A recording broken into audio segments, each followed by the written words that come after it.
Silakan, petugas lapornya siapa? Pak No, silakan Pak No. Ya,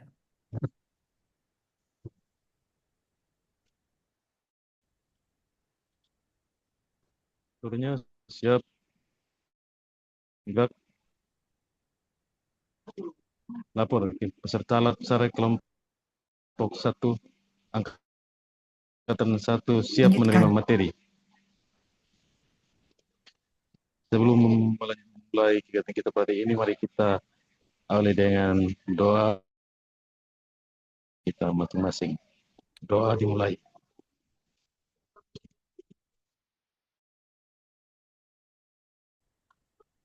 Doa untuk seluruhnya istirahat di tempat. Gerak. Oke, terima kasih No yang sudah memimpin doa, memimpin teman-temannya juga untuk pembelajaran kita pada pagi hari ini. Assalamualaikum warahmatullahi wabarakatuh. Om Swastiastu. Shalom, salve, namo buddhaya, salam sejahtera bagi kita semua. Nah, gimana kabarnya hari ini, teman-teman? Alhamdulillah baik Ibu. Baik, alhamdulillah. Baik, alhamdulillah. Kok muka-mukanya kayak capek, lelah gitu ya? Kan tugas ya Bu. Kenapa? Adalah kerja tugas Bu. Lelah kerja tugas, sabar ya. Ini udah setengah jalan, sebentar lagi udah mau selesai. Jadi teman-teman harus kuat nih, energinya harus lebih banyak, oke? Karena kan bentar lagi udah selesai, kita udah setengah jalan nih teman-teman. Oke, tugas-tugasnya gimana? Alhamdulillah sudah Ibu. Sudah, alhamdulillah. Oke, ada kesulitan apa enggak? Hmm, ada kadang Ibu. Sejujurnya ada itu kesulitan. Sejujurnya ada. Oke, nanti agenda kita hari ini kita akan bahas penugasan yang udah teman-teman kerjakan. Kemudian nanti teman-teman utarakan aja kesulitannya apa, ya. Jadi nanti kita semua bisa tahu apa yang menjadi kendala teman-teman, gitu. Oke. Kesulitannya apa nih? Saat scanning isu Ibu, mungkin karena kami masih newbie di Satker masing-masing, jadi perlu effort yang sangat-sangat luar biasa seperti itu Ibu. Oke, ketika pada saat teman-teman scanning isu ya. Terus yang lain gimana? Kesulitannya apa? Kurang lebih sama sih sama barunya Ibu. Kita berhubung baru, jadi memang scanning isunya memang sangat luar biasa nih butuh effortnya. Oke. Selain scanning isu ada lagi apa yang membuat teman-teman merasa kesulitan?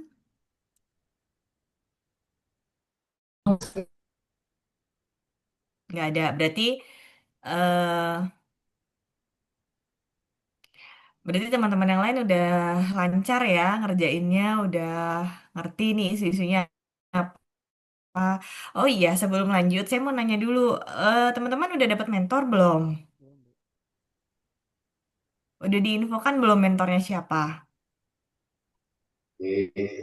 Belum Ibu. Belum Ibu. Belum, sampai sekarang belum ya? Hmm. Terus isu-isu yang selama ini, yang kemarin ya, kemarin sampai tadi malam teman-teman identifikasi, analisis, itu teman-teman berarti belum konsultasi ke Ya. siapapun, hanya teman-teman melakukan scanning Ya, Ibu. sendiri gitu. Iya Ibu. Ya, oke deh, nggak apa-apa. eh Kemarin udah saya jelaskan tentang teknik analisisnya belum ya? Atau baru sampai pengantarnya aja? Belum Ibu. Belum ya? Oke. Nah, kenapa sih kami di agenda 3 itu memberikan teman-teman penugasan untuk mencari, mengidentifikasi isu-isu yang ada di lingkungan atau unit kerja teman-teman gitu. Karena kami ingin nanti, karena ini kan agenda 3. Nah, agenda 3 setelah agenda 3 itu kan ada agenda 4 nih, pembimbingan, aktualisasi, coaching gitu. Nah, agenda 3 ini akan mengantarkan teman-teman untuk bisa lebih siap ketika teman-teman sudah masuk ke agenda 4 gitu. Ya, itulah kenapa kami memberikan penugasan seperti itu. Jadi untuk warming up teman-teman, biar teman-teman tuh eh oh iya, saya udah punya bekal nih untuk masuk ke agenda 4 gitu. Jadi itu kenapa kami memberikan penugasan kepada teman-teman untuk mencoba nih menganalisis isu. Karena kan teman-teman udah diperkenalkan nih tentang analisis isu kontemporer di agenda 1. Nah, karena ini agendanya saling berkaitan, saling berkesinambungan gitu. Jadi eh di agenda 3 ini untuk menghantarkan, untuk mengingatkan kembali teman-teman. Jadi kami memberikan penugasan seperti itu. Gitu ya. Jadi bukan kami sengaja ingin mempersulit teman-teman, enggak gitu. Justru kami ingin membantu teman-teman agar lebih siap nantinya ketika mulai masuk di agenda 4 gitu. Karena kan udah hari, oh nanti kan udah mulai ya, teman-teman udah mulai masuk ke agenda 4 gitu. Oke, kalau gitu sekarang eh saya mau lihat satu-satu hasil dari pekerjaan teman-teman. Nanti teman-teman silahkan tampilkan, kemudian teman-teman presentasikan, ceritakan apa sih isu yang teman-teman peroleh gitu.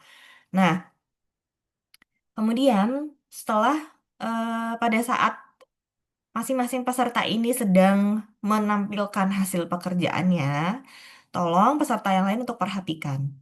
Dan eh silahkan peserta yang lain untuk ikut memberikan saran dan komentar gitu. Jadi teman-teman yang lain nggak diem aja, tapi teman-teman yang lain harus memberi presentasikan hasil pekerjaannya. Oke, untuk tugas individu. Nanti setelah itu tugas kolektifnya baru kita lihat bareng-bareng, kita bahas bareng-bareng ya. Oke, silahkan untuk yang pertama siapa duluan yang mau menampilkan hasil pekerjaannya.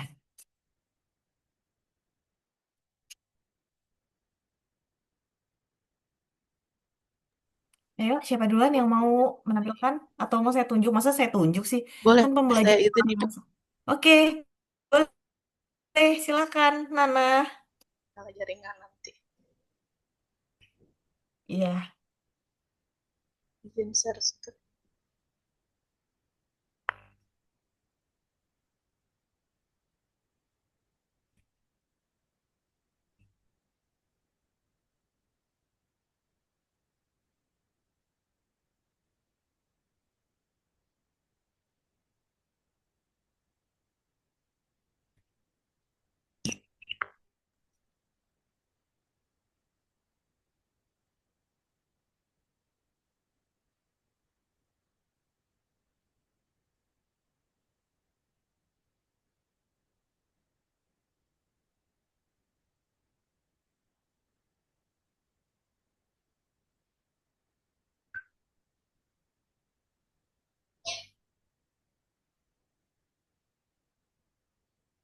Izin Ibu, sudah terlihat di layar. belum ya, masih proses. Masih puter-puter. Masih proses, belum. Belum Masih terlihat. masih loading.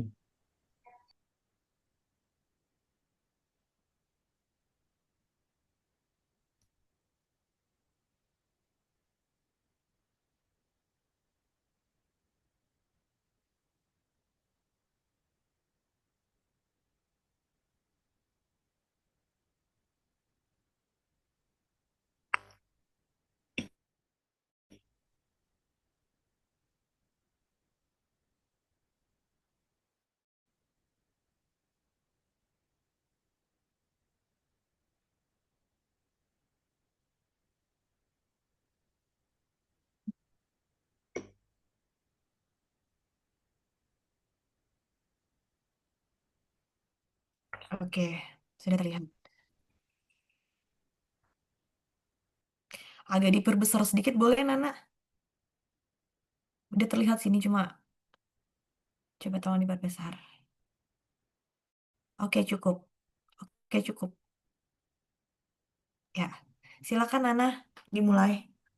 Oke, Ibu, sebelumnya terima kasih atas waktunya. Izin menyampaikan terkait dari isu-isu yang kita scanning di lingkungan kerja kita, di mana saya sendiri penempatan di Kementerian Agama Kabupaten Bima. Nah, kita tahu bahwa manajemen ASN merupakan bentuk pengelolaan ASN untuk menghasilkan ASN yang profesional, memiliki nilai dasar, etika dasar, bebas dari intervensi politik, dan bersih dari KKN.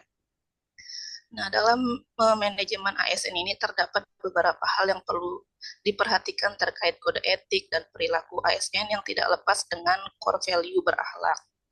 Penerapan nilai dasar ini bertujuan untuk membentuk profesionalitas ASN itu sendiri. Nah, untuk menerapkan manajemen ASN yang baik di lingkungan Kementerian Agama Kabupaten Bima sendiri tentunya dimulai dari kesadaran dalam diri masing-masing ASN agar menerapkan pola pikir yang selalu ingin berkembang. Namun fakta di lapangan yang terjadi masih terdapat perilaku yang tidak sesuai dengan kode etik.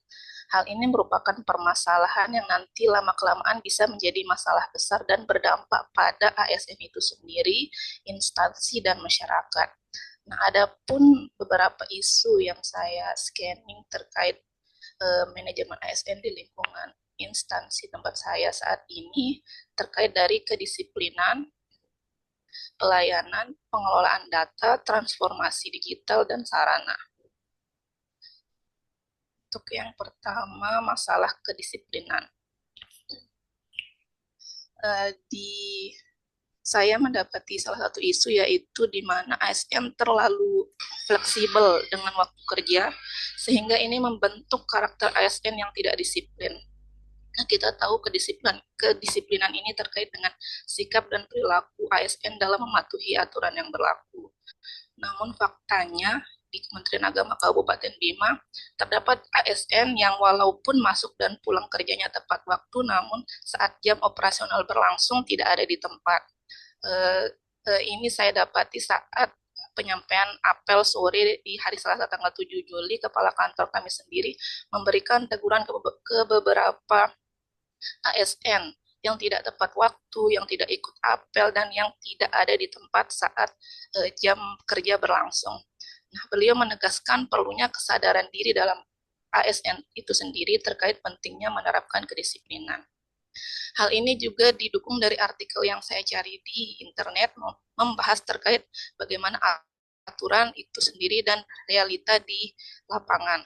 Nah, ada di sana pada poin 4, yaitu masih terdapat banyak instansi yang membiasakan budaya jam karet, di mana waktu kerja pegawai yang fleksibel tidak diberi sanksi tegas.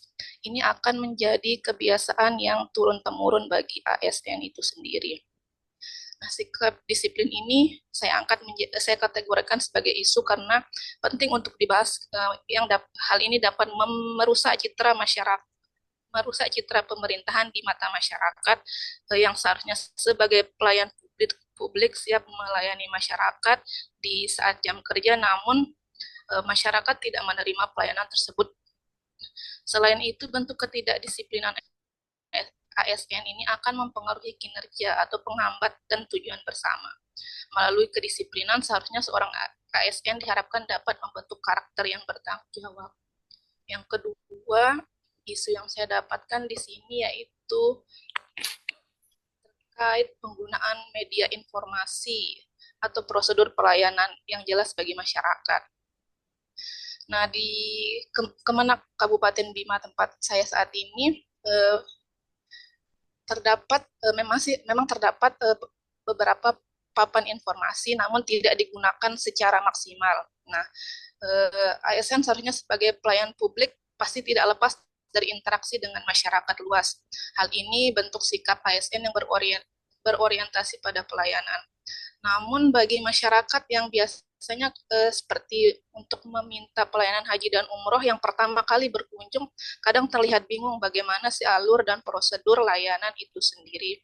Sehingga seringkali dalam melengkapi berkas, di sini masyarakat bolak-balik karena ketidaktahuannya. Papan informasi yang disediakan sebenarnya di sini sudah ada.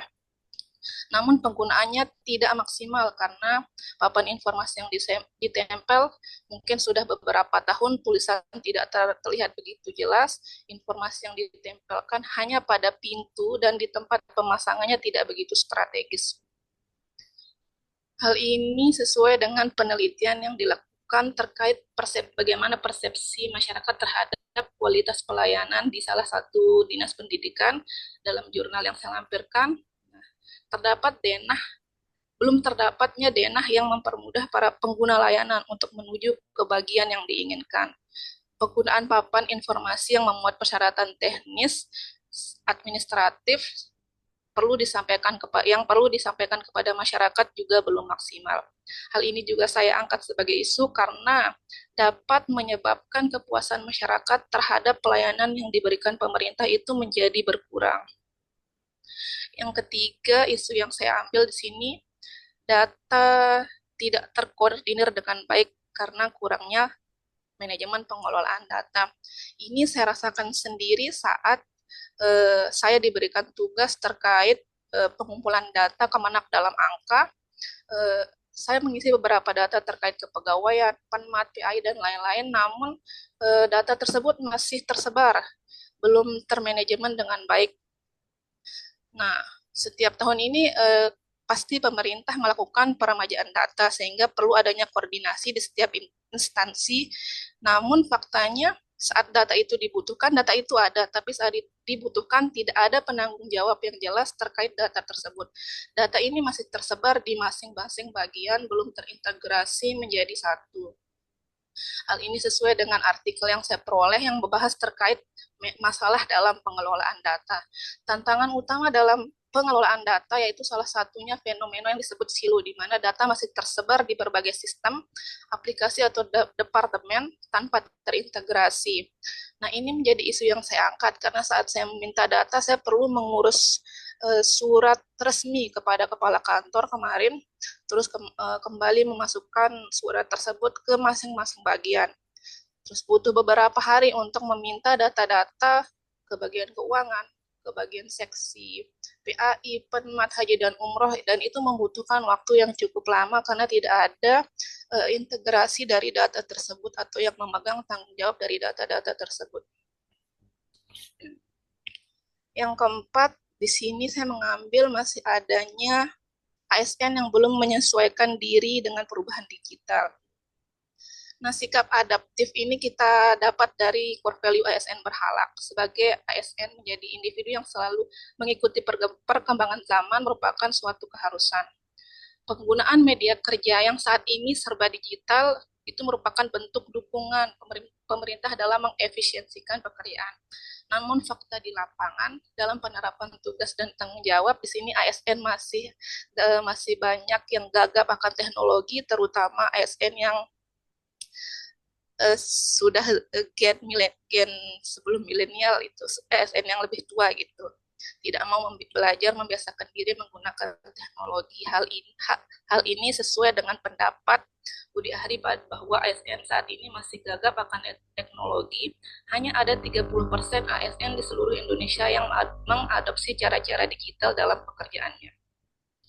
Ini saya angkat menjadi isu karena saat penerimaan P3K tahap 1 di kepegawaian, dalam arahannya mengisi data-data, mereka masih bingung dalam pengisiannya.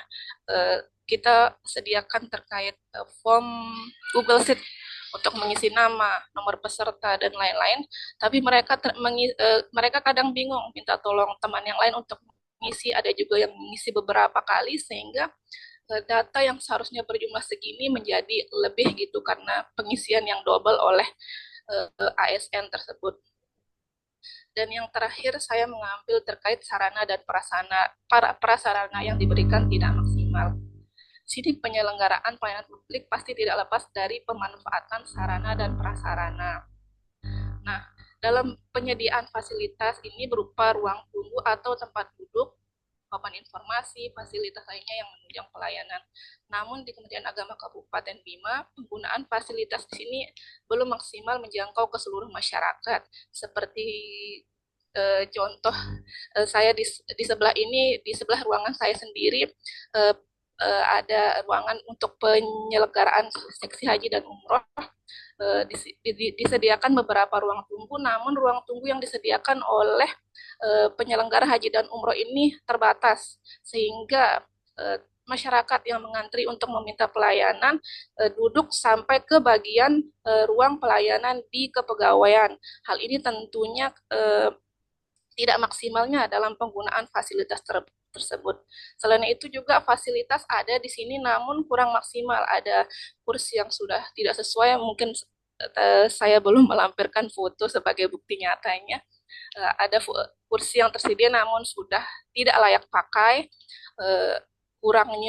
kurang banyak atau kurang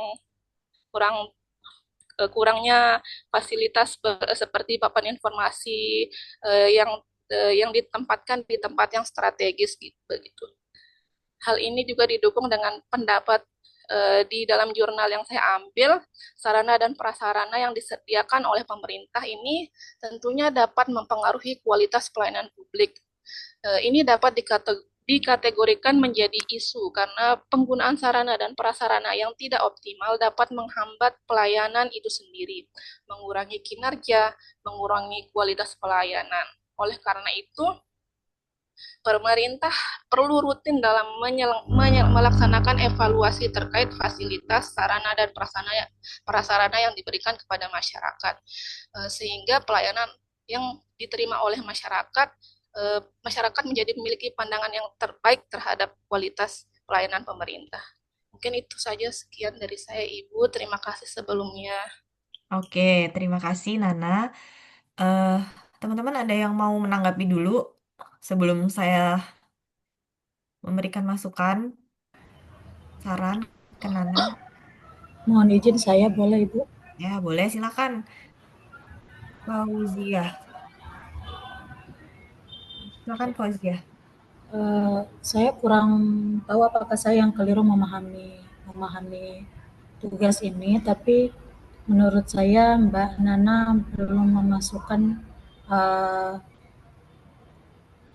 teknik tapisan isunya apakah menggunakan AKPK atau kemudian WSG. Lalu kemudian Mbak Nana juga belum memasukkan terkait soal bagaimana solusi yang diberikan pada deskripsi isu yang telah diberikan. Jadi Mbak Nana menurut saya hanya memberikan deskripsi isunya saja, tapi belum memasukkan beberapa teknik tapisan isu, lalu kemudian belum memberikan terkait soal solusi dari isu. Karena kan kalau sudah ada teknik WSG kan kita bisa memilih dari kelima isu itu apa isu yang menjadi urgensi atau kemudian yang perlu istilahnya dibantu untuk kemudian memberikan saran atau solusi. Mungkin seperti itu saya kembalikan. Ya, oke. Terima kasih Fauzia. Selanjutnya ada? Mohon maaf Ibu, boleh? Boleh, Izin? silakan. Ya, terima kasih Bu. Mohon maaf, mungkin sebelumnya saya ingin memberikan apresiasi terlebih dahulu kepada Mbak Nana, luar biasa telah berhasil melakukan scanning issue di tempatnya meskipun masih kita sama-sama baru ya, tapi Mbak Nana luar biasa. Apresiasi untuk Mbak Nana. Kemudian terkait tugasnya, mungkin saya kurang sependapat dengan Bu Fauzia karena di keterangan tugas yang telah diberikan oleh Ibu. Di sini kita hanya diminta untuk menemukan isu-isu, kemudian mengidentifikasinya, lalu menganalisis mengapa hal tersebut dikategorikan sebagai isu. Kalau kemarin saya tanyakan, di sana Ibu meminta untuk kita menjelaskan bagaimana kesenjangan antara realita dan harapannya seperti itu. Kalau menurut saya pribadi, apa yang dikerjakan Mbak Nana ini sudah tepat seperti itu sih, Bu. Mungkin nanti bisa diperkuat lagi dari Ibu Anggun. Terima kasih, Bu. Ya, terima kasih. Silakan mau ditanggapi dulu, Nana.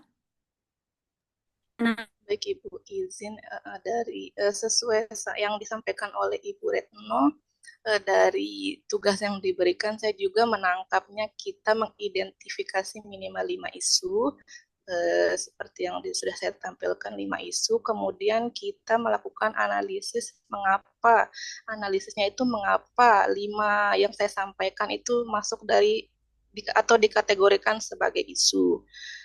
Kemudian untuk terkait dampak yang terjadi atau solusi, tidak ada perintah di PPT yang ditampilkan kemarin, sehingga di sini saya tidak tampilkan juga solusinya, hanya menyampaikan isu-isu yang saya scanning di tempat saya bekerja, itu saja sih Bu. Ya, Oke, terima kasih. Ada lagi nggak? Nggak ada? Oke. Terima kasih ya Nana sudah menyelesaikan tugas ini dengan baik, tepat waktu juga. Em, Terima kasih juga teman-teman yang sudah memberikan tadi eh, eh, tanggapan atas pekerjaan yang dihasilkan oleh Nana gitu. Em, Ya, saya konfirmasi dulu ya penugasannya. Jadi penugasannya itu kemarin untuk yang individu, teman-teman cari isu 5 di tempat kerjanya masing-masing. Kemudian dikaitkan dengan manajemen ASN gitu. Oke. Kemudian setelah isu-isu teman-teman sudah itu dapatkan, nanti teman-teman melakukan deskripsi dulu, terus dianalisis. Analisisnya itu kenapa sih teman-teman mengkategorikan itu sebagai isu? Itu kemarin kan udah saya jelaskan nih. Isu adalah kesenjangan antara kondisi saat ini dengan kondisi yang diharapkan, gitu. Nah, itu yang dikategorikan isu. Maksud saya dideskripsikan itu adalah kondisi sekarang itu gimana sih di tempat teman-teman? Kondisi idealnya yang diharapkan itu gimana sih? Gitu. Itu yang mau saya lihat gitu. Jadi kan teman-teman punya, oh ternyata kondisinya seperti ini, kondisi idealnya seperti ini, tapi belum tercapai. Oh berarti ada isu di situ. Isunya apa? Itu yang teman-teman jadikan isu gitu. Oke. Nah, kemudian eh teman-teman harus menyertakan bukti dukungnya ya. Bukti dukungnya itu bukti dukung yang bisa mendukung argumen teman-teman kalau misalkan oh iya bener kok ini dikategorikan sebagai isu nih di tempat kerja saya gitu. Oke. Nah, kemarin sempat ditanyakan bukti dukungnya seperti apa, Bu? Bukti dukungnya bisa kalau misalkan teman-teman punya data ya, punya dokumentasi, foto misalkan atau wawancara dengan pimpinan teman-teman boleh gitu. Silahkan dipakai. Nah, eh seperti itu ya. Jadi, nah kalau untuk yang tugas kelompok kemarin itu eh perintahnya, tugas kelompoknya baru teman-teman menguraikan bagaimana dampaknya, bagaimana pihak-pihak yang terlibat jika isu-isu tersebut tidak diselesaikan. Gitu untuk yang tugas kolektif gitu. Ya, sampai sini paham ya? Kemarin kan saya udah jelaskan terus kata teman-teman, "Iya, Bu, udah paham." gitu. Jadi seperti itu nih maksudnya penugasannya teman-teman. Nah, jadi untuk yang tugas individu hanya sampai itu aja. Kemudian tadi pekerjaannya Nana, hasil pekerjaannya. Oke, Nana tadi udah mengidentifikasi 5 isu ya. Kemudian mm, mungkin ya saran dari saya ini, Nana nanti coba ketika kamu menyertakan bukti dukung, itu bukti dukungnya bukan bukti dukung seperti penelitian, kemudian artikel di media massa gitu. Tapi bukti dukungnya adalah bukti dukung yang memang benar-benar terjadi di instansi kamu gitu. Kalau tadi boleh ditampilin dulu nggak? Jangan di stop dulu. Bisa ditampilin lagi? Coba ditampilin lagi.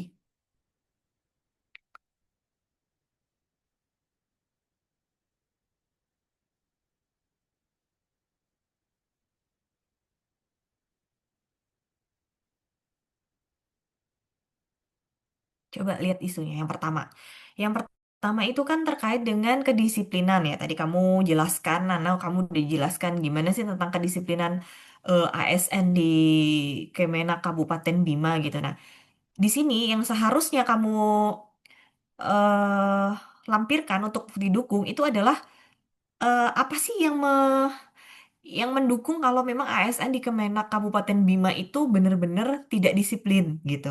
Mungkin kamu bisa lihat ada daftar presensi masuk dan keluar pegawai. Itu mungkin bisa ya dijadikan bukti. Oh, ini loh ternyata banyak dari misalkan dari 30 pegawai, 20-nya itu sering terlambat.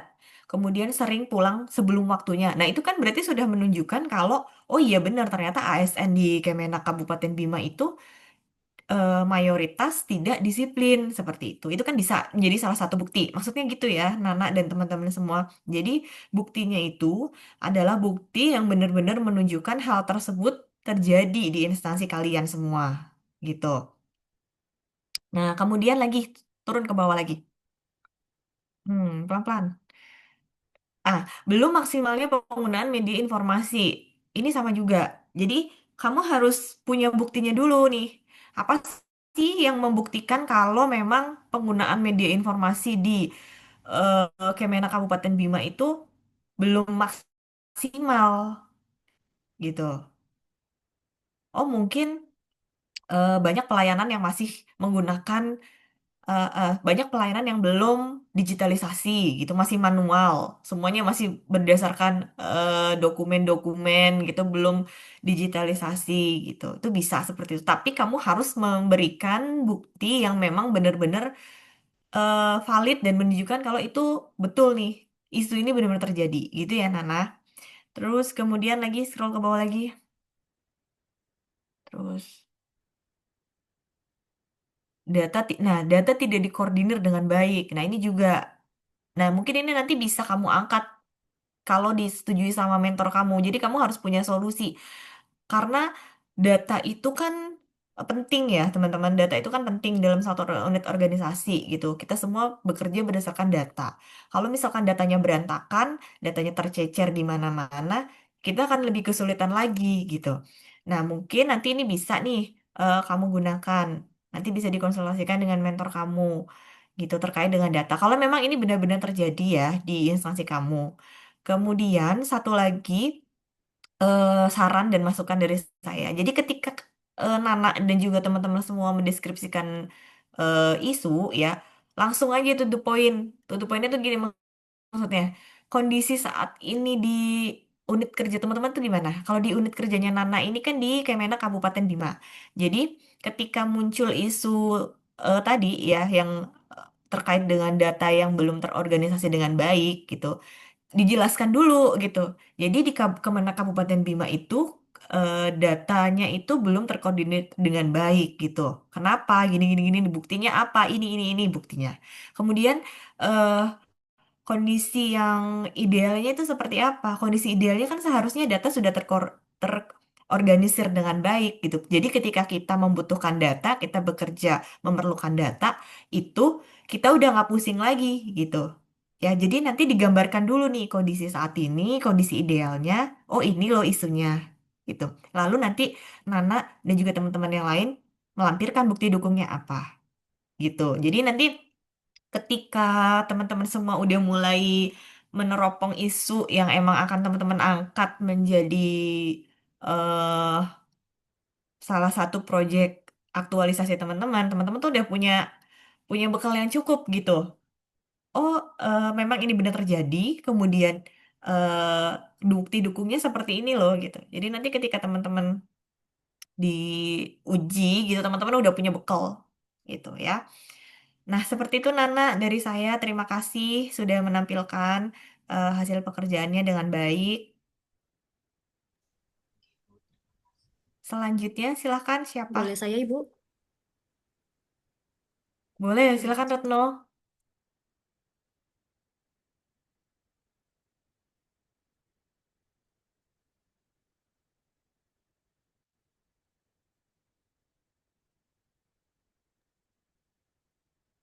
Baik, mohon izin Ibu dan teman-teman untuk mempresentasikan hasil tugas individu 1 agenda 3 terkait identifikasi isu-isu manajemen ASN di MTSN 5 Bima, seperti itu.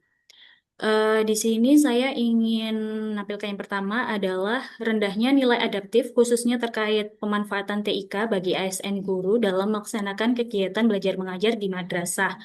Untuk terkait manajemen ASN-nya, ini termasuk dalam lingkup peran dan tugas ASN, di mana kita kondisi saat ini yang ada di madrasah kami, yang pertama, kegiatan belajar mengajarnya ini masih kurang adaptif dalam memanfaatkan teknologi informasi dan komunikasi, dan masih menggunakan metode-metode konvensional seperti ceramah dan hafalan, sehingga minat belajar peserta didik ini cenderung rendah seperti itu. Sedangkan kondisi yang diharapkan oleh apa namanya menteri kita dan untuk apa namanya yang diharapkan oleh seluruh stakeholder kita adalah pembelajaran di era saat ini nih diharapkan dapat mengintegrasikan teknologi digital dalam proses pembelajarannya.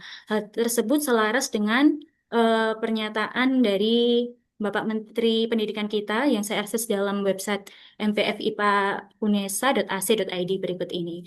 Kemudian seyogyanya juga pembelajaran itu mengintegrasikan berbagai metode agar untuk pengalaman belajar yang lebih baik dan efektif dan relevan untuk peserta didik seperti itu. Di sini ada data pendukungnya yakni cuplikan video kegiatan belajar mengajar sehari-hari yang ada di MTS 5. Ini hanya saya berikan cuplikan. Apa perlu saya putar atau tidak, Ibu? Boleh Mohon coba maaf. coba kita lihat dulu Oh iya, videonya satu. baik. Mohon maaf, ini hanya cuplikan, Ibu. Jadi saya hanya recordnya sebentar karena takut mengganggu pembelajaran juga. Ya, nggak apa-apa. Iya. Um, Mungkin Oke. bisa didengar ya teman-teman ya dari 4 detik video itu di situ satu ruangan itu digunakan untuk 2 kelas jadi disekat seperti itu jadi bisa dibayangkan betapa riuh ramainya anak-anak dan sedangkan gurunya menggunakan metode konvensional yakni ceramah ataupun hafalan seperti itu. Kemudian untuk isu yang kedua yakni ketidaksesuaian antara jumlah guru dan peserta didik atau rombongan belajar. Untuk manajemen ASN-nya sendiri, ini terkait dengan lingkup pengadaan ASN seperti itu.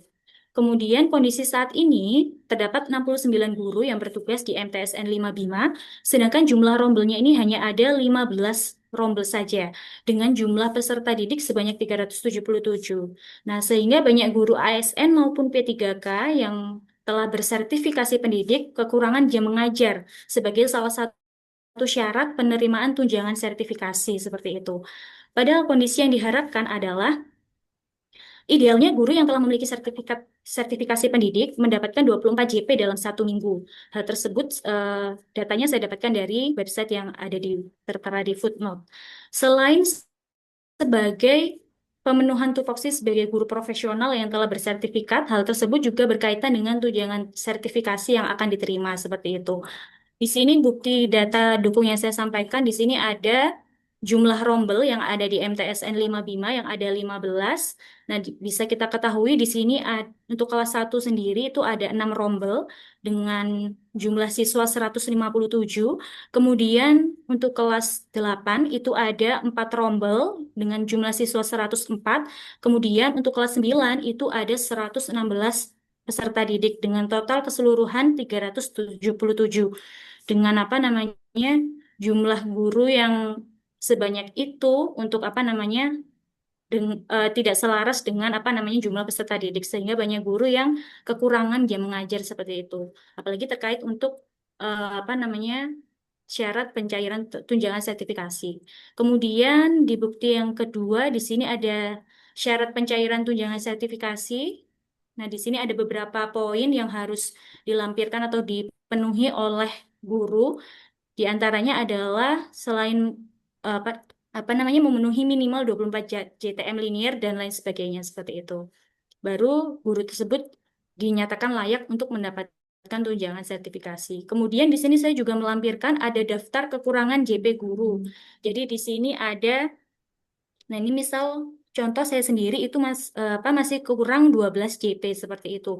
Dan masih banyak guru-guru lain ini yang juga kekurangan jam pelajaran seperti itu. Kemudian untuk isu yang ketiga, kurangnya pelayanan prima yang diberikan kepada peserta didik saat kegiatan belajar mengajar yang disebabkan oleh kurangnya sarana dan prasarana di madrasah. Untuk manajemen ASN-nya ini terkait lingkup peran ASN sebagai pelayan bangsa seperti itu. Kondisi saat ini kegiatan belajar mengajar di madrasah masih dilakukan dengan cara menyekat atau membagi satu kelas menjadi 2 bagian sehingga ketika kegiatan belajar mengajar suara ramai dan tidak kondusif dari kelas lain ini cenderung membuat peserta didik kesulitan untuk fokus pada pembelajaran. Seyogyanya, peserta didik ini dapat belajar dengan tenang dan nyaman di sekolah serta mendapatkan layanan prima dari guru dan tenaga pendidikan seperti itu. Di sini saya lampirkan karena ini ada banyak mungkin tidak saya tampilkan ya Ibu. Ini ada aturan terkait sarana dan prasarana di sekolah. Kemudian ini denah sekolah yang ada di MTSN 5 Bima seperti itu. Di sini bisa dilihat satu ruangan ini bisa digunakan untuk 2 kelas, bahkan musola pun juga digunakan untuk ruang kelas seperti itu. Jadi siswa sangat sering nomaden, bisa dibilang seperti itu, tidak memiliki kelas yang tetap. Kemudian isu yang keempat, disiplin tenaga pendidik dan tenaga kependidikan yang belum terlaksana dengan maksimal. Ini terkait lingkup kode etik dan kode perilaku ASN. Kondisi yang ada saat ini, saat saya mengikuti upacara bendera masih saya temukan saat pelaksanaan upacara bendera pada hari Senin ini masih terdapat beberapa tenaga pendidik dan kependidikan yang terlambat. Nah, harapannya sesuai dengan kode etik dan kode perilaku ASN, idealnya seorang ASN melaksanakan tugasnya dengan cermat dan disiplin. Di sini saya lampirkan dokumentasi tenaga pendidik dan kependidikan saat mengikuti upacara yang hari Senin kemarin. Nah, kan jumlahnya ada 69 ya, Bu. Di sini kita bisa hitung, ini kurang lebih tidak sampai 69. Kalau tidak salah kemarin saya coba hitung sekitar 45 sekian seperti itu, 45, 47 seperti itu. Dan ketika apa namanya? Tentu ketika beliau terlambat tidak mungkin saya foto seperti itu ya, Bu. Jadi saya menampilkan yang ikut saja seperti itu. Kemudian kurangnya, yang terakhir kurangnya kesadaran bersama dalam menjaga, merawat, dan menggunakan kekayaan dan barang milik negara. Di sini manajemen ASN-nya terkait dengan lingkup kode etik dan kode perilaku ASN. Kondisi saat ini, beberapa fasilitas madrasah seperti toilet itu jarang dirawat. Kemudian dalam beberapa kesempatan lampu dan peralatan elektronik tidak langsung dimatikan setelah digunakan. Seyogianya, seorang ASN dalam menggunakan kekayaan dan barang milik negara ini dilakukan secara tanggung jawab dan efektif serta efisien. Nah, ini saya berikan beberapa apa namanya? Foto terkait apa namanya kondisinya. Di sini nih bangunannya termasuk baru Ibu, masih sekitar 2020 atau 2022 kalau tidak salah, masih baru tapi di sini sudah ada keterangan WC rusak. Dan begitu ketika di dalamnya itu juga eh, kurang bersih seperti itu.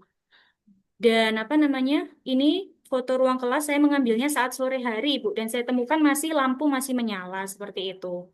Padahal seyogyanya sudah dimatikan ketika jam belajar mengajar selesai seperti itu.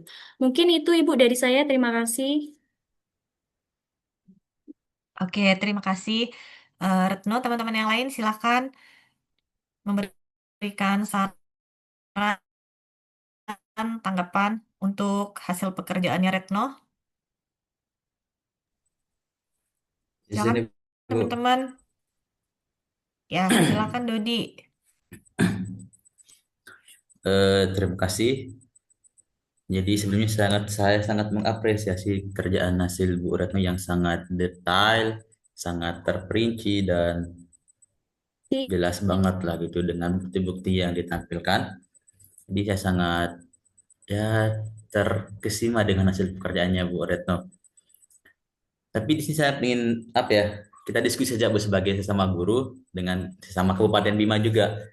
Kira-kira di sana apakah dia sekolahnya itu satu atap dengan RA, dengan MI, dengan MTS atau tidak? Karena di kondisi di sini dia satu atap gitu sekolahnya sehingga kita harus berbagi ruang.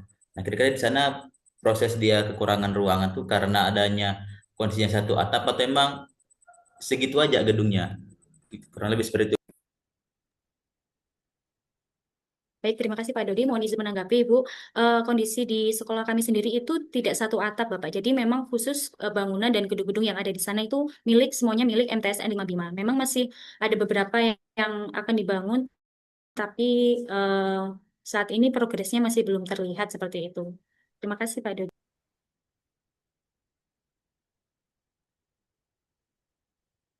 Ada feedback lagi, Dodi? Cukup Ibu. Nggak ada, oke. Oke. Teman-teman yang lain silahkan. Ada nggak?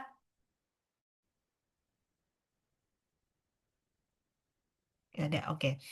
Eh, ya, terima kasih ya Retno sudah menyelesaikan pekerjaannya dengan baik, tugasnya dengan baik. Di sini kamu sudah menampilkan ya kondisi saat ini seperti apa, kemudian kondisi yang diharapkan diterapkan seperti apa dan juga data duknya. Oke. Nah, em, Retno ini kan sebagai guru ya, nanti mungkin bisa Retno pertajam lagi isunya untuk yang nanti mulai masuk ke agenda 4. Memang benar-benar isu yang paling butuh nih untuk diselesaikan di unit kerja kamu, terutama di sekolah kamu di MTS berapa ini? Tadi di MTS berapa ini?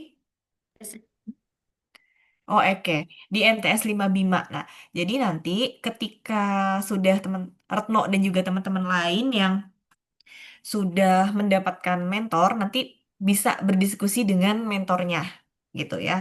eh Ketika teman-teman sudah scanning isu, kalau ini kan Retno masih umum banget nih isunya, masih emang isu-isu yang memang umum yang terjadi di MTS 5 Bima. Lah nanti ketika si ketika Retno dan teman-teman lain sudah mencari isu lagi, tolong dikerucutkan lagi, gitu. Isu-isu yang memang benar-benar apa namanya perlu dicarikan solusi gitu. Kemudian dikonsultasikan dengan mentornya. Nanti mentor yang akan mengarahkan isu mana yang harus kamu selesaikan gitu.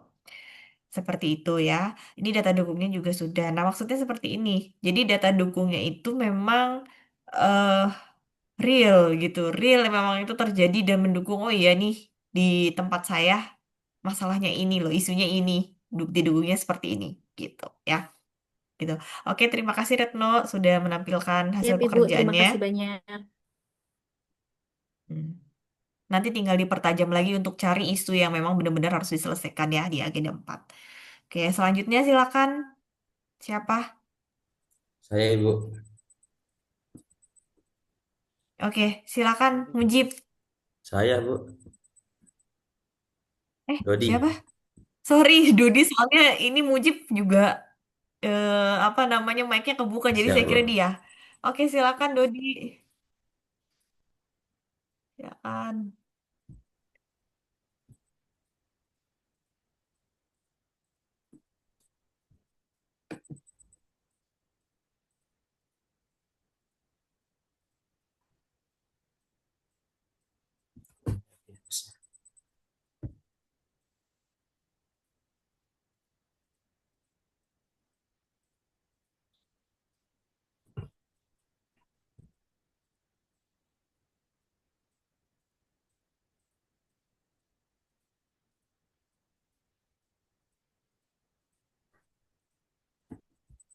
Dodi,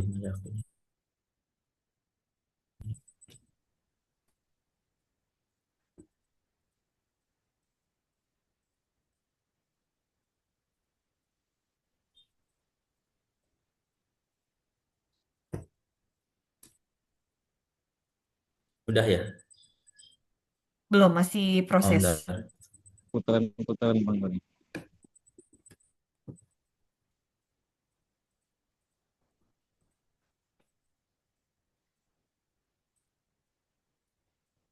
Belum kelihatan ya Bu? Belum, Dodi. Masih Oh, layar hitam. Oh, udah. oh Bisa udah, tolong udah. di zoom sedikit. Sudah terlihat sini biar lebih jelas. Di zoom sedikit tolong ya. Stop. Udah. Oke, silakan. Oke.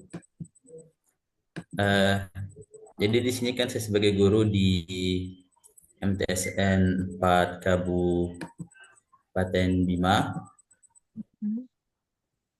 mengambil ada beberapa isu yang saya ambil, yang saya alami juga ada beberapa di sini. Yang pertama di sini yang saya temukan dan yang kebetulan saya alami juga, pemberian mata pelajaran yang diangkut sesuai dengan SK ataupun kualifikasi yang kita tuju saat mendaftar dulu. Nah, di sini yang mengalami saya sendiri dan juga ada rekan guru CPNS. Jadi ditemukan ketidaksesuaian antara mata pelajaran yang diangkut dengan jabatan di SK penempatan serta kualifikasi saat mendaftar. Jadi kami berdua mendaftar sebagai guru ahli pertama, guru Al-Quran Hadis. Nah, karena ada guru lain yang kebetulan dimutasi ke sekolah yang lain, beban mengajar itu jadi berubah. Yang seharusnya saya sebagai guru Al-Quran Hadis juga dibebankan untuk mengajar fikih dan juga sejarah kebudayaan Islam ataupun SKI.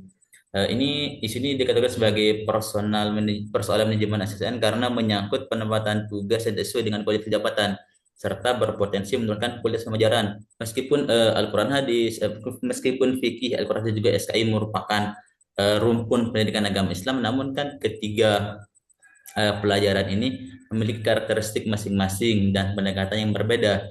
Jadi, jika guru tidak memiliki kompetensi yang cukup dalam bidang tersebut, ini bisa berisiko pada pencapaian tujuan pembelajaran yang kurang maksimal.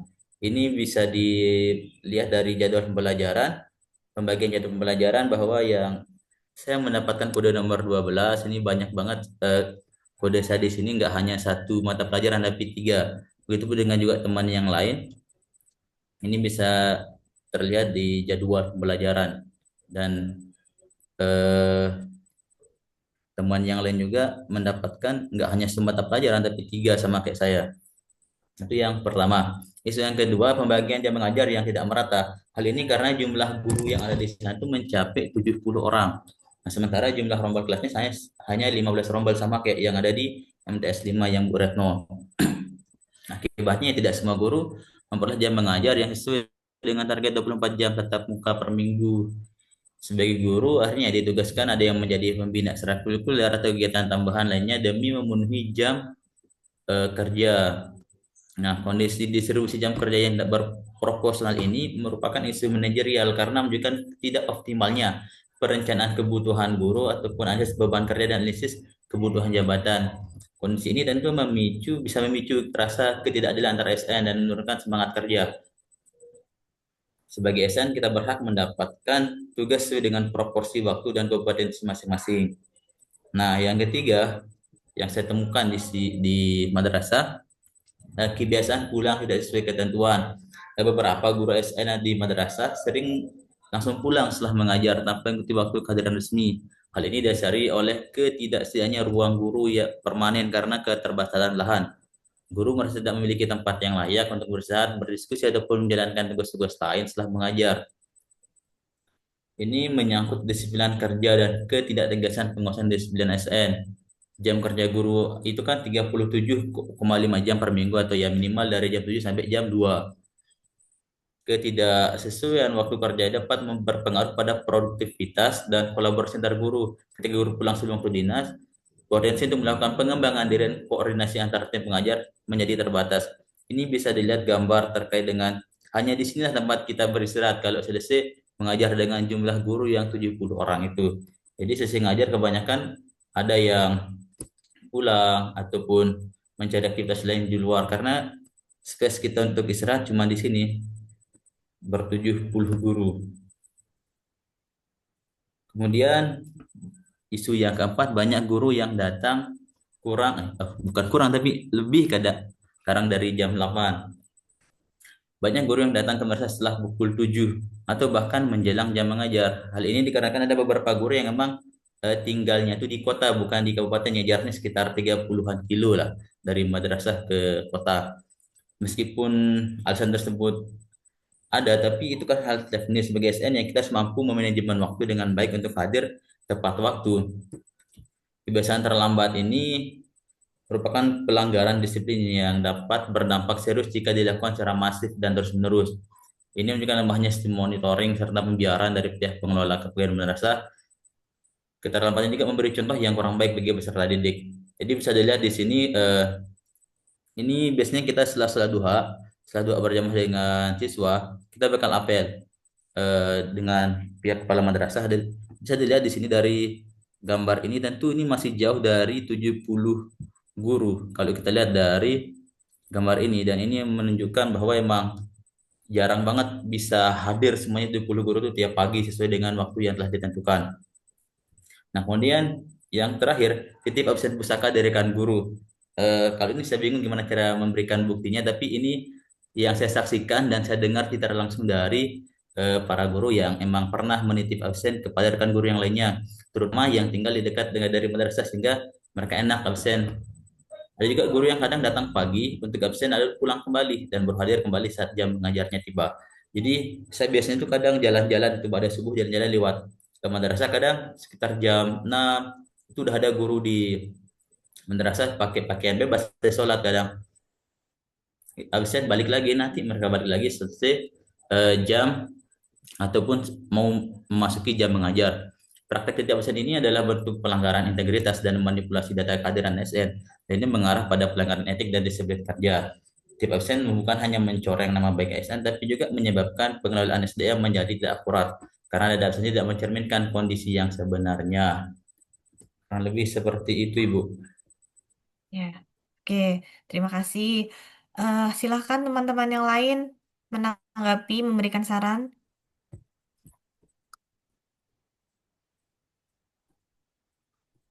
Teman-teman harus ya menanggapi dan memberikan saran. Nggak boleh nggak. Yang belum tadi, silahkan. Ya, Ibu, permisi. Ya, silahkan Asak. Ya, sebelumnya saya ingin mengapresiasi atas apa yang sudah dituliskan Mas Lutfi, sudah memaparkan apa ya istilahnya isu-isu yang terkait dengan guru. Selanjutnya yang kedua saya juga ingin menyemangati Mas Lutfi karena mengajar tidak sesuai dengan formasinya, semoga nanti diperkuat ya Mas ya. Meskipun serumpun agama, akan tetapi agak susah nampaknya. Gitu. Tapi semoga Mas Siap, Lutfi Pak. bisa. Mas Lutfi pasti bisa. Kemudian yang selanjutnya, Siap, siap.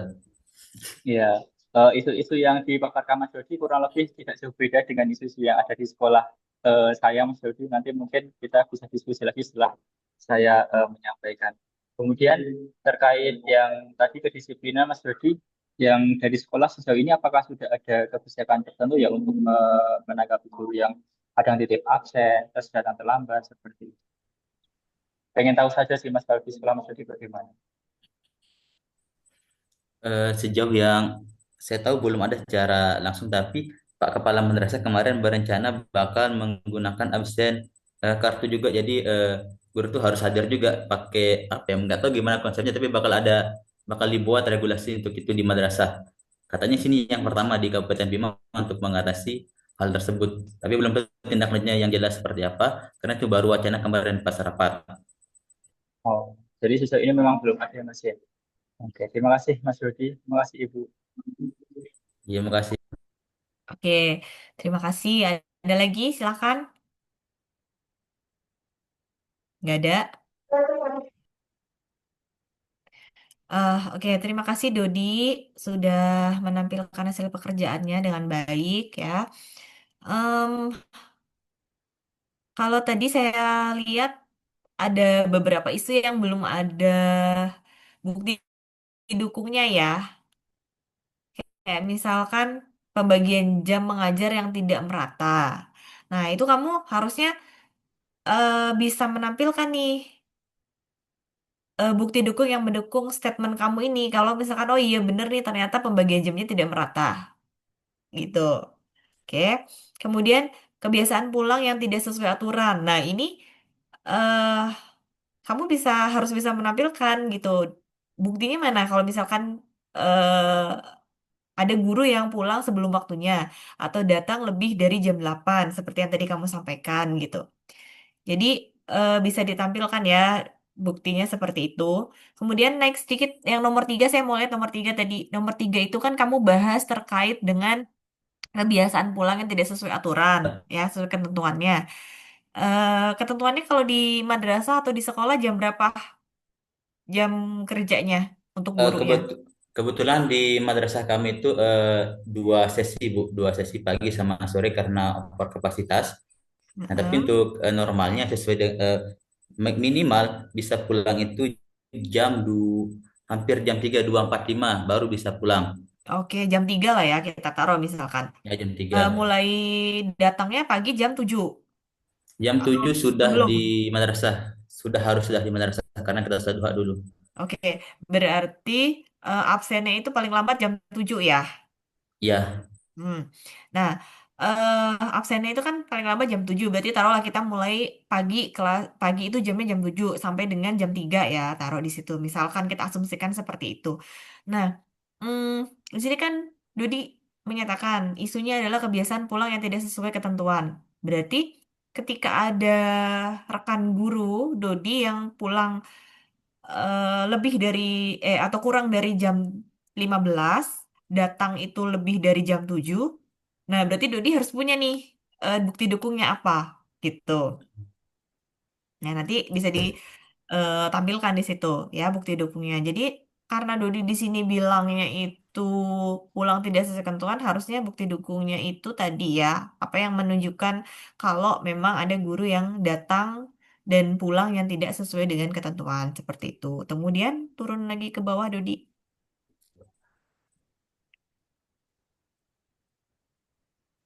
di scroll lagi ke bawah Dodi. Nah, pelan-pelan. Oke, ini tadi guru Atau yang yang mm-mm. Terus lagi pusaka, Ibu? yang pusaka mana coba lihat. Nah, iya Hmm. nih yang pusaka kan tadi isunya adalah banyak yang titip gitu kan. Mm-mm. Nah, eh kalau kondisinya seperti ini, em, kan So- kalau tadi Dudi menyampaikan jadi apa? Tadi Dudi menyampaikan iya tadi infonya seperti itu, katanya seperti itu. Nah, itu tidak diperkenankan Dodi kalau misalkan nanti Dodi mau menganalisis isu, mendeskripsikan isu gitu. Tidak diperkenankan yang seperti itu ya. Jadi, kalau memang Dodi meyakini bahwa ada kasus titip absen pusaka oleh rekan-rekan guru kamu di unit kerja kamu, ya jadi kamu harus punya buktinya nih. Apa yang bisa membuktikan itu gitu. Oke? Nah, ini juga nanti eh contoh untuk Dodi dan rekan-rekan semua ya. Jadi nanti ketika mulai masuk ke agenda 4 dan sudah mulai menganalisis isu ya, kemudian Hmm. mendeskripsikan, menganalisis, melakukan teknik tapisan isu, nanti bukti dukungnya itu memang bukti dukung yang eh, bisa memperkuat gitu, memperkuat masalah itu tuh memang benar terjadi gitu. Bukan katanya, bukan informasinya atau lagi gosipnya gitu ya, untuk Dodi dan juga teman-teman yang lain. Jadi nanti ya, untuk selanjutnya, nanti tolong isunya lebih dipertajam lagi untuk Dodi dan teman-teman yang lain.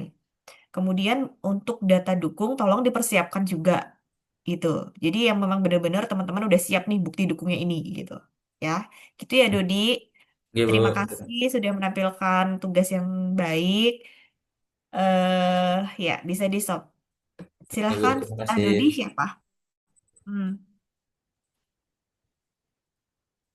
Boleh saya, Bu? Silakan setelah Dodi Saya siapa? boleh Saya boleh. Boleh, silakan. cek. Siapa dulu ini? Tadi ya, siapa yang bicara dulu tadi? Saya cek. Di Oke, Mujib. Terus setelah Mujib siapa? Saya boleh. Oke, Maria boleh. Berarti Mujib dulu, setelah itu Elda ya. setelah itu barusan.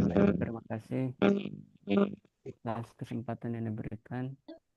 Izin untuk Mujib, bisa tolong suaranya diperbesar sedikit? Suaranya kecil sekali ya? cek cek. Halo, izin Ya, Bu. Oh ya, bisa diperbesar sedikit?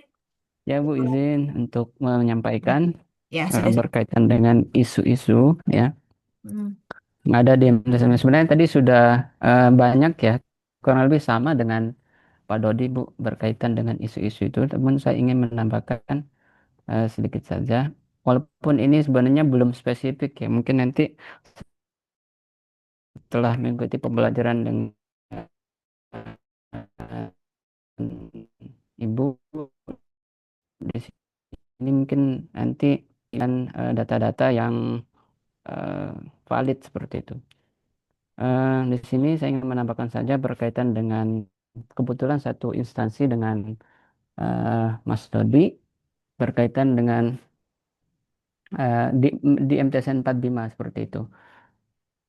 Isu-isu yang saya dapatkan berdasarkan eh, apa namanya komunikasi atau wawancara ya, dengan apa namanya kepala madrasah kemudian guru-guru, yang pertama itu adalah berkaitan dengan kode etik SN itu judi online ya. Jadi terdapat kasus ya di mana ada ya salah satu dari guru tidak mematuhi kode etik dan perilaku yang ditetapkan, khususnya dapat guru yang terlibat dalam kegiatan judi online. Hal ini tentu merupakan pelanggaran serius terhadap etika dan profesi ASN yang seharusnya menjadi teladan bagi masyarakat dan siswa.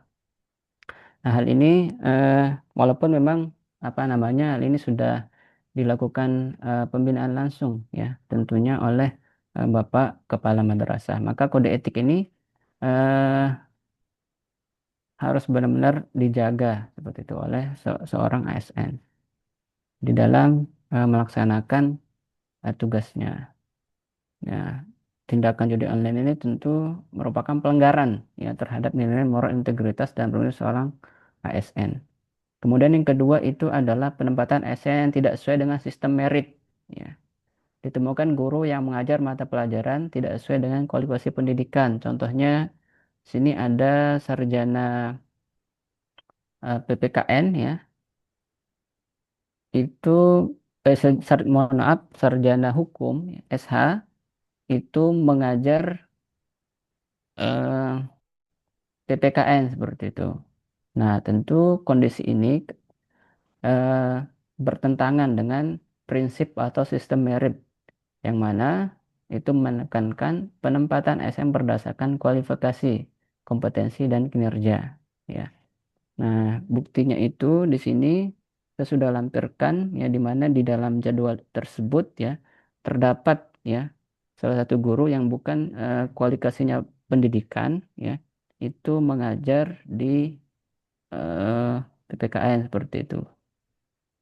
Nah, di sini mohon maaf di halaman 32 SH ngajar PPKN. Nah, itu yang pertama, itu yang kedua berkaitan dengan eh, penempatan SN tidak sesuai dengan sistem merit tersebut. Nah, kemudian eh, yang ketiga itu adalah tidak melaksanakan tugas dengan penuh tanggung jawab seperti itu. Nah, terdapat guru yang sering absen tentunya dalam aktivitas belajar mengajar tanpa alasan jelas atau tidak sesuai prosedur ya. Nah, karena di MTSN 45 ini ada beberapa guru yang memang itu eh, dari Lombok seperti itu ya. Karena ada alasan ya, alasan penting ya, alasan sehingga ia tidak melaksanakan tugasnya seperti itu. Nah, alasan eh, ini sudah apa namanya sering disampaikan oleh Bapak Kepala Madrasah. Dia sering melebihkan seperti itu, melebihkan waktu di dalam izin tersebut seperti yang harusnya diizinkan itu adalah 1 minggu, kadang sampai berbulan-bulan seperti itu. Ini bukan karena alasan yang apa namanya tidak eh, ditolerir seperti itu.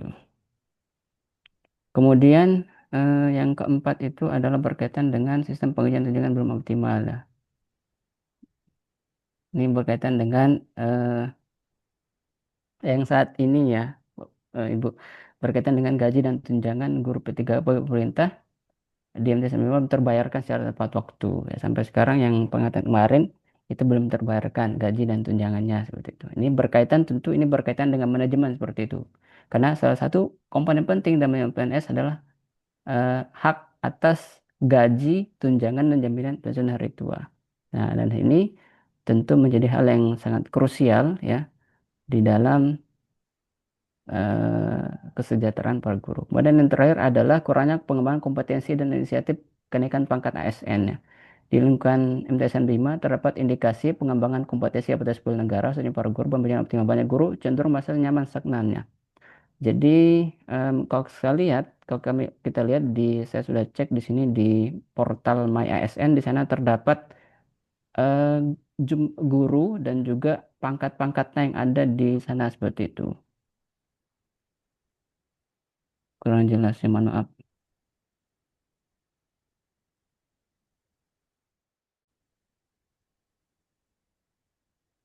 Nah, kalau kita perhatikan sebenarnya di sini, kalau saya lihat di ini datanya itu diambil dari BKN ya, My ASN seperti itu. Apa namanya? Eh, para guru khususnya dalam pengembangan potensi untuk menyelesaikan studi sehingga dia mendapatkan jabatan fungsional yang lebih tinggi ya itu masih kurang seperti itu ya jadi guru yang sampai pada dari 73 guru ya guru yang sampai pada golongan 4 itu hanya beberapa padahal hanya sampai 4A saja seperti itu. Padahal sudah lama mengabdi seperti itu di MTSN 45. Maka ini menjadi poin yang serius ya, bagaimana para ASN itu untuk tetap selalu ya meningkatkan kompetensi diri dengan menunjukkan studi dengan menaikkan jabatan fungsionalnya seperti itu. Mungkin 5 poin ini yang dapat saya tampilkan yang berkaitan dengan isu yang ada di MTSN 45. Saya apa namanya, isu-isu ini mungkin belum spesifik ya, mungkin nanti setelah ini akan dicari lebih banyak isu lagi ya, dan didukung oleh data yang lebih valid seperti itu. Mungkin cuma itu. Terima kasih. Mohon masukan dari Ibu Anggun dan kawan-kawan semuanya. Terima kasih. Oke, terima kasih. Mujib, silahkan teman-teman memberikan saran dan tanggapan atas apa yang sudah dipresentasikan oleh Mujib. Mohon izin. Menanggapi Ibu. Mohon izin. Oke, Nana, terus habis itu siapa lagi tadi? Tia ya? Tak ya? Ya. Oke, silakan Nana. Setelah itu Tia. Izin Pak Mujib ya terkait poin yang tadi membahas tentang P3K.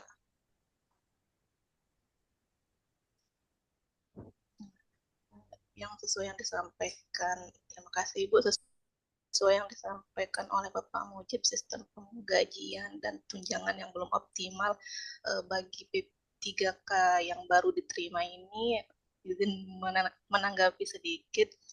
Di Kementerian Agama Kabupaten Bima sendiri kemarin untuk jumlah P3K yang lulus sekitar 480-an. Nah, ini ada banyak data atau berkas yang berkasnya itu baru diserahkan per awal bulan Juli, terkait berkas KTP, NPWP, rekening, sehingga ini perlu kita scanning berkas di kepegawaian sendiri. Kita perlu melakukan scanning berkas secara satu persatu kelengkapannya. Nah, jika ada yang kurang kita konfirmasi kembali. Nah, ini mungkin yang menyebabkan penggajian untuk para P3K baru ini mungkin terhambat di madrasah atau di tempat kerja di Kemenak Kabupaten Bima, seperti itu Ibu. Itu saja sih. Nah, ini juga merupakan salah satu isu yang ada di Kemenak Kabupaten Bima, di mana dalam melakukan scanning berkas ini kita masih manual, karena berkas-berkas yang dikumpulkan itu masih dalam bentuk cetak. Tidak ada sistem yang difasilitasi untuk mengupload berkas agar otomatis seperti seperti penyediaan Google Form, misal mengupload KTP tinggal terupload, kemudian sistem itu bisa diakses oleh bagian keuangan, sehingga untuk penggajian dan tunjangan ini bisa dilaksanakan secara optimal, di mana berkas-berkas ini sampai saat ini masih dalam bentuk cetak atau manual. Kita scanningnya dari awal Juli kemarin kita mulai scanning satu persatu. Itu saja mungkin Ibu terkait permasalahan Pak Mujib di Kabupaten, di MTS tempat Pak Mujib mengajar. Terima kasih Oke, Pak Mujib, iya, Ibu. terima kasih. Selanjutnya silakan. Terima kasih Ibu untuk kesempatan yang diberikan. Saya secara pribadi mengapresiasi Pak Mujib karena salah satu isu yang diangkat ialah judi online di lingkungan sekolah. Saya hanya ingin mengetahui bagaimana